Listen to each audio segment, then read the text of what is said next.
Electoral bound के खबर को दबाने के लिए, चुनावी बाउंड के खबर को दबाने के लिए, चुनावी चंदे के धंधे को छुपाने के लिए जिस तरह से 11 मार्च से जो टेलीविजन पे, टीवी पे, गोदी मीडिया के द्वारा जिस तरह से इस खबर को दबाया जा रहा है और इसके जगह पे हर दिन कुछ नया नया खबर लेके जिस तरह से गोदी मीडिया सामने आ रहा है, और अब जिस तरह से सीए 11 मार्च को दिन भर टेलीविजन पे सीए छाया रहा। सुप्रीम कोर्ट का जो आदेश आया जो आपका एसबीआई को लेकर के, एसबीआई का जो अर्जी को सुप्रीम कोर्ट ने खारिज किया, तो सबसे बड़ा खबर टेलीविजन पे तो ये होना चाहिए जो चुनावी जो इलेक्टोरल बाउंड, जो चुनावी चंदा का खेल जो भारत में हुआ है, चर्चा तो उस पर टेलीविजन पे घंटों घंटों होना चाहिए। लेकिन 11 मार्च को चर्चा किस पे होते हुए आपको टेलीविजन पे नजर आ रहा होगा? सीए पे। जो सीए कानून मोदी सरकार 2019 में पास करवाई विधानसभा, लोकसभा और राज्यसभा से, वो अब कानून को लागू करने के लिए उसको 4 साल का समय लगता है, और वो भी चुनाव के समय में।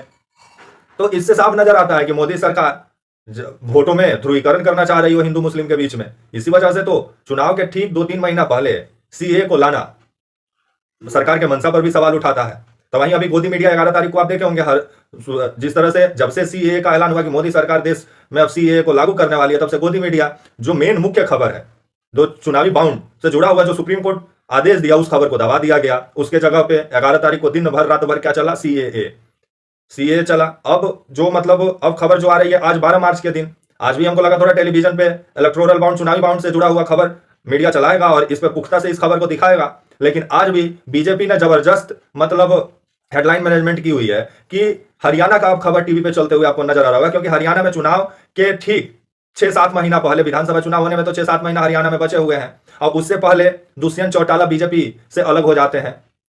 और जिस तरह से वो अलग हुए हैं, अब सुनने में आ रहा है कि नए मुख्यमंत्री होंगे नयाब सिंह सैनी, जिनको आप तस्वीरों में देख रहे हैं। इनके साथ 2 डिप्टी सीएम भी हरियाणा में बनाया गया है वोट बैंक की राजनीति को साधने के लिए। सीएम भी होंगे हरियाणा में, क्योंकि हरियाणा की खबर को अभी काफी प्रमुखता मिलते हुए आपको टेलीविजन पे नजर आ रहा होगा। लेकिन चुनावी बाउंड जो चंदा का पूरा खेल चला मोदी सरकार में, जिसमें मोदी सरकार को सबसे ज्यादा चंदा मिला, उस पर कोई चर्चा करने के लिए टेलीविजन पे तैयार नहीं है। अभी सिर्फ हरियाणा हरियाणा हरियाणा गाने में सब लगे हुए हैं, जितना गोदी मीडिया है, नचनिया मीडिया है, रवंडा मीडिया है।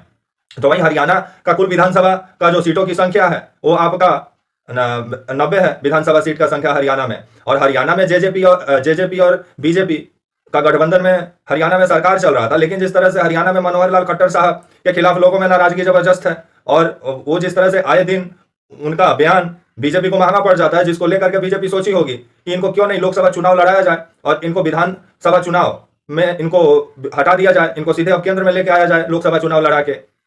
जो नाराजगी है उसको कम करने का कोशिश अभी बीजेपी हरियाणा में करने में लग चुकी है, क्योंकि हरियाणा में 41 सीट बीजेपी के पास है, 30 सीट कांग्रेस के पास है, जेजेपी के पास जो दुष्यंत चौटाला की पार्टी है इनके पास 10 सीट है। अब सुनने में आ रहा है कि जो आपके भूपेंद्र सिंह हुड्डा है, जो कांग्रेस के नेता है, इनका कहना है कि यह गठबंधन नहीं था, यह ठगबंधन था। क्योंकि यह भी सोचने वाली बात है कि ठीक चुनाव में अभी 6-7 महीना ही बचा हुआ है विधानसभा चुनाव में, और जो लोकसभा चुनाव है वो 2-3 महीना के अंदर में होगा ही, 2024 लोकसभा चुनाव। और उससे पहले सीएम का इस्तीफा देना और नया सीएम का नियुक्ति होना काफी सारा सवाल खड़ा करता है, क्योंकि हरियाणा में एक भी सीट गंवाना नहीं चाहती है बीजेपी, जिसको लेकर के पूरा प्लानिंग करने में बीजेपी लग चुकी है।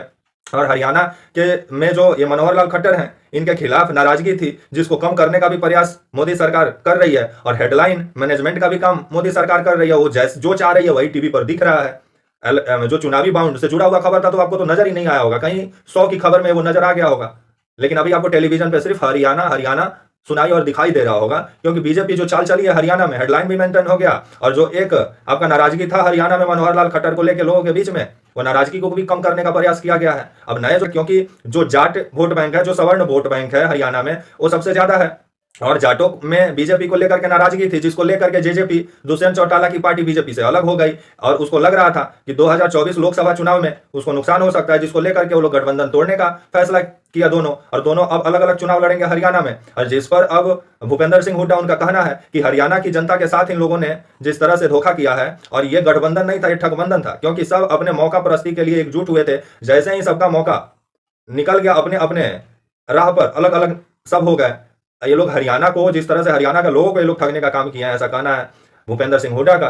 तब आने वाला समय में हरियाणा की राजनीति में जबरदस्त उबाल देखने को मिल सकता है, राजनीतिक उबाल। तो वहीं अभी जो चुनावी बाउंड से जुड़ा हुआ खबर है उसको दबाने में लगी हुई है पूरा बीजेपी और गोदी मीडिया, नचनिया मीडिया, कि कहीं से भी टेलीविजन पे उस पर चर्चा ना हो जाए, उसके जगह पे हर दिन कुछ नया खबर आ जा रहा है। कमाल का राजनीति हो रहा है। इसे ही कहा जाता है हेडलाइन मैनेजमेंट। तब तक के लिए आप मुझे इजाजत दीजिए और आप हमारे channel walk for India news को प्लीज लाइक और सब्सक्राइब और शेयर करना ना भूले। तब तक के लिए नमस्कार, जय हिंद, वंदे मातरम।